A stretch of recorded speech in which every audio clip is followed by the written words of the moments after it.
The family portrait hanging above the fireplace looked perfect, but the moment I picked up the little girl's drawing from the waiting room floor, my entire marriage collapsed beneath my feet.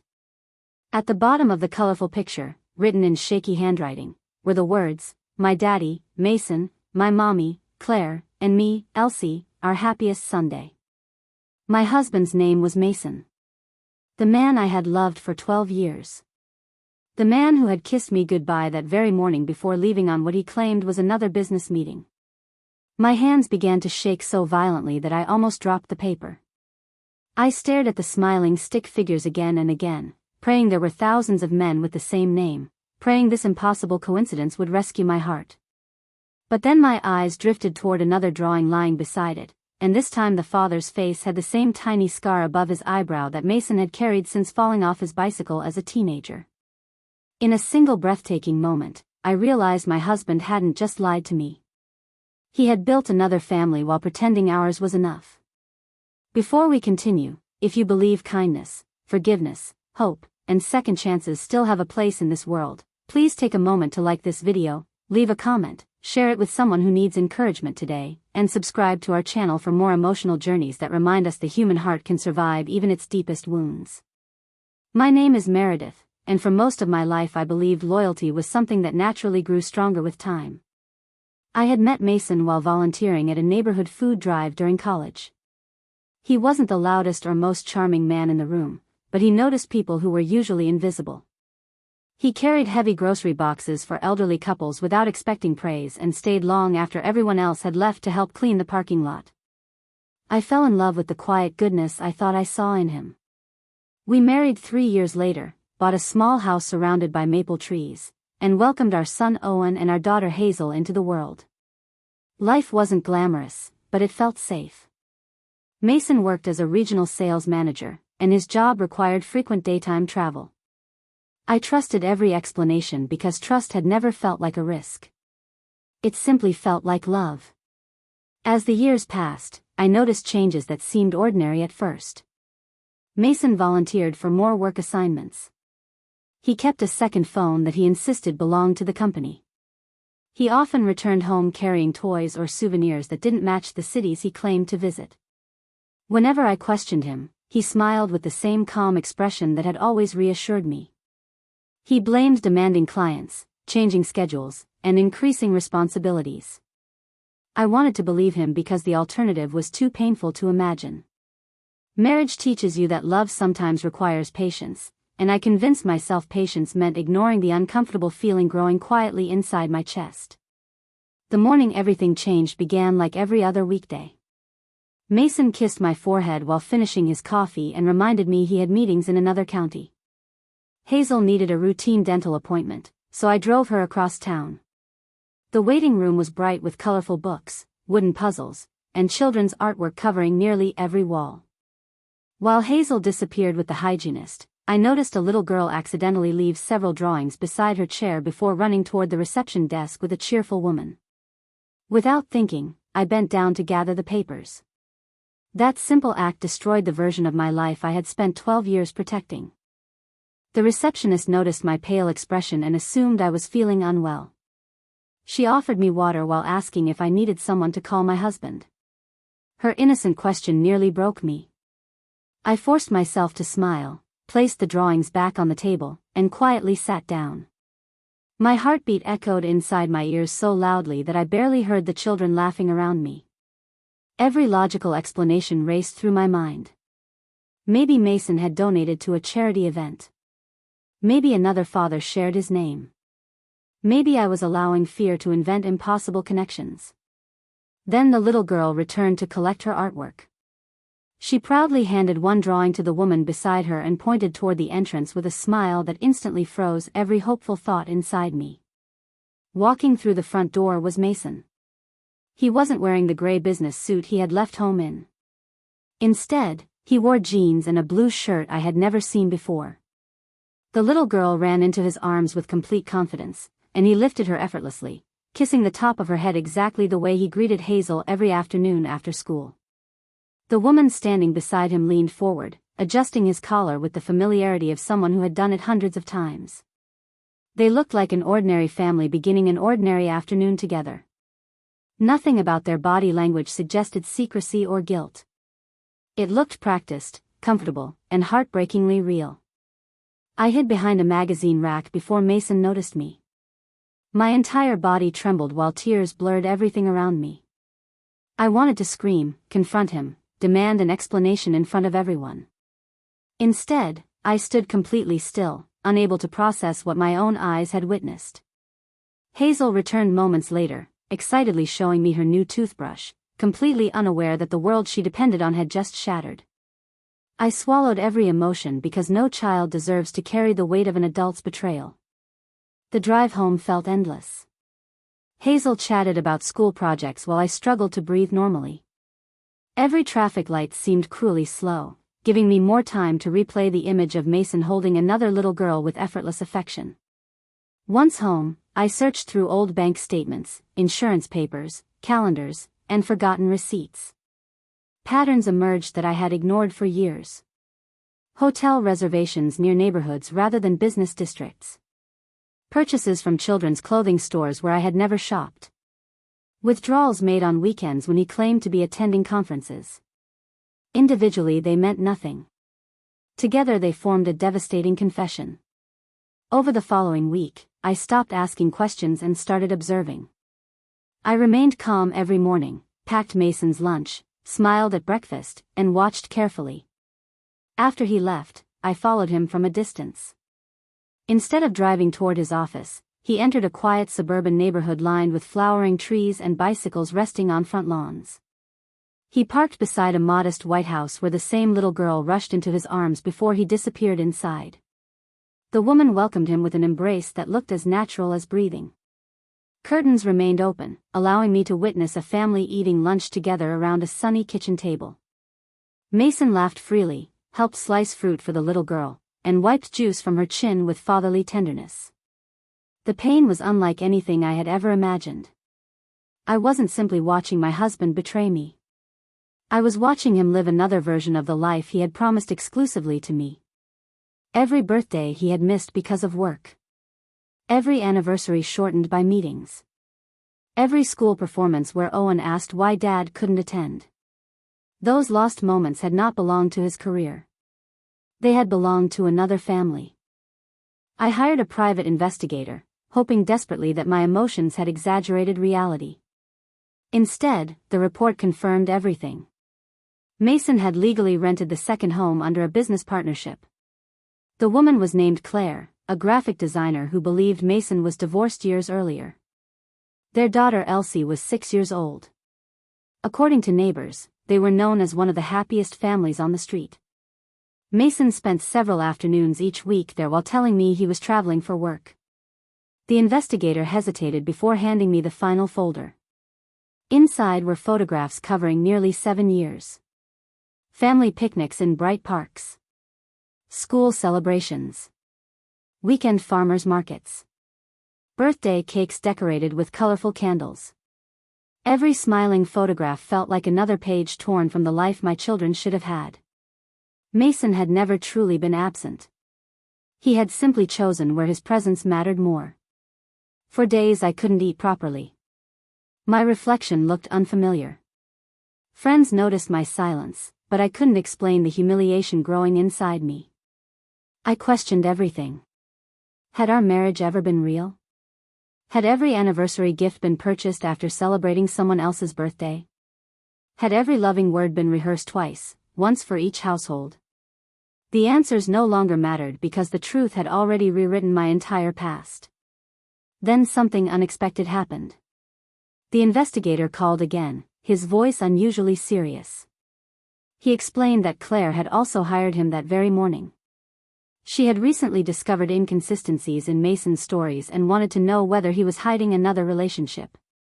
The woman I had imagined as the destroyer of my marriage was living inside the exact same lie. At first I refused to believe it. Anger had painted Claire as my enemy because accepting the truth seemed impossible. But the more I remembered her expression at the dental office, the more I realized she had looked genuinely content, completely unaware that another wife existed only a few miles away. She had not stolen my husband. Mason had stolen both of our realities. After several sleepless afternoons, I made a decision that terrified me. Instead of confronting Mason first, I would meet Claire face to face. I didn't want revenge. I wanted the truth from the only other person whose life had been shattered by the same man. With trembling hands and a heart burdened by years of hidden betrayal, I drove toward the White House once more, knowing that before the afternoon ended, two women would discover they had never truly been enemies at all. Claire opened the front door with a cautious smile that disappeared the moment she saw my face. For several long seconds neither of us spoke. We simply stood there studying one another, each recognizing the exhaustion, confusion, and grief reflected in the other's eyes. She already knew why I had come. The investigator had prepared her for the possibility. Without a word, she stepped aside and invited me inside. The house looked painfully ordinary. Children's drawings covered the refrigerator. Family photographs decorated the hallway. A basket of toys sat beside the couch. It was the kind of home built with love, which somehow made the betrayal hurt even more. Nothing about the place felt fake except the man who existed at the center of it. We sat at a sunlit kitchen table while Elsie attended a school activity nearby. The afternoon light streamed through the windows, illuminating two women whose lives had been quietly unraveling for years without either knowing the other existed. Claire's hands shook as she poured coffee. Mine shook as I accepted it. Eventually, she opened a drawer and removed a stack of photographs. Vacation pictures. Birthday celebrations. School events. Family picnics. Every image featured Mason smiling with complete ease. She explained that he had told her his marriage ended long before they met. According to his story, he and his former wife remained friendly for the sake of their children. Claire had never questioned him because everything seemed believable. He spent holidays with her. He attended doctor appointments. He helped raise Elsie. He never acted like a man hiding another family. When I showed Claire photographs of my own children, tears immediately filled her eyes.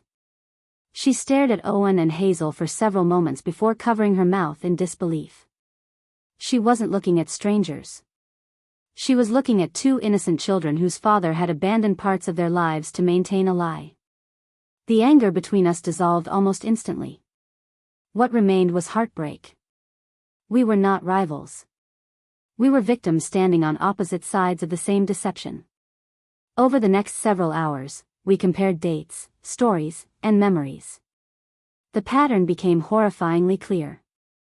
Whenever Mason claimed he was traveling for work, he was usually with Claire and Elsie. Whenever he told Claire he was attending business conferences, he was often with me and our children. He had built a schedule so carefully balanced that neither household questioned the missing pieces. He celebrated birthdays twice. Bought gifts twice. Told different versions of his life to different people. The effort required to maintain such an enormous lie was almost more shocking than the lie itself. As the afternoon progressed, something unexpected happened. Instead of growing more bitter, Claire and I became determined. For years Mason had controlled the narrative. He had manipulated facts, emotions, and trust. That control ended today. We decided he would no longer explain his way out of consequences. He would face the truth in front of both families at the same time. The following afternoon, we arranged for him to come to Claire's house under the excuse of a family lunch. At the same time, I brought Owen and Hazel. My stomach twisted with anxiety the entire drive there. I wasn't afraid for myself anymore. I was afraid for the children. They deserved honesty, stability, and protection from the damage adults create. When Mason walked through the front door and saw all of us sitting together in the living room, the color drained from his face. For the first time in many years, he had no prepared excuse. No carefully crafted schedule. No convenient business meeting. The truth stood directly in front of him. The silence that followed felt endless. His eyes moved from me to Claire, then to the children. He immediately understood that everything had been exposed. The confident composure he carried for years vanished. He looked frightened, smaller somehow, like a man suddenly forced to confront the weight of his own choices. What happened next surprised me. I expected anger. I expected excuses. I expected him to defend himself. Instead, he broke down completely. Years of lies collapsed at once. He admitted everything. He confessed that what began as a friendship years earlier had slowly turned into another relationship. Each time he considered ending one life or the other, fear stopped him. Then fear became habit.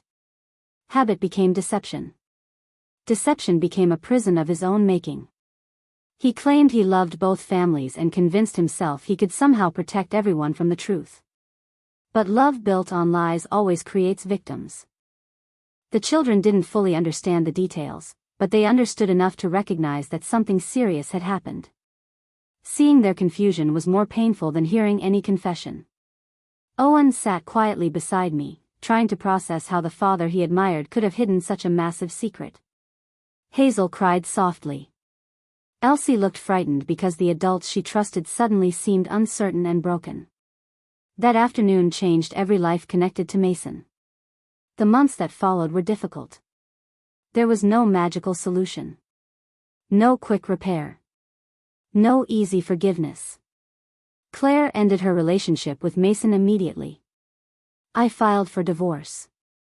Trust, once shattered, could not simply be restored through apologies.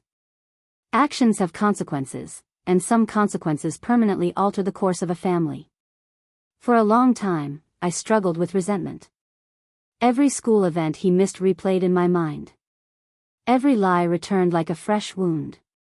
Some afternoons I would sit alone on the porch while the children played in the yard, wondering how many memories had been stolen from us. Healing felt impossible. Yet life has a remarkable way of moving forward, even when our hearts resist. Slowly, I began rebuilding. I returned to interests I had abandoned years earlier. I spent more time with friends. I focused on creating stability for Owen and Hazel. Instead of allowing Mason's choices to define our future, I concentrated on building a future he could no longer control. Claire was doing the same. To my surprise, we remained in contact. What started as shared heartbreak developed into genuine friendship. We understood one another in ways few people could.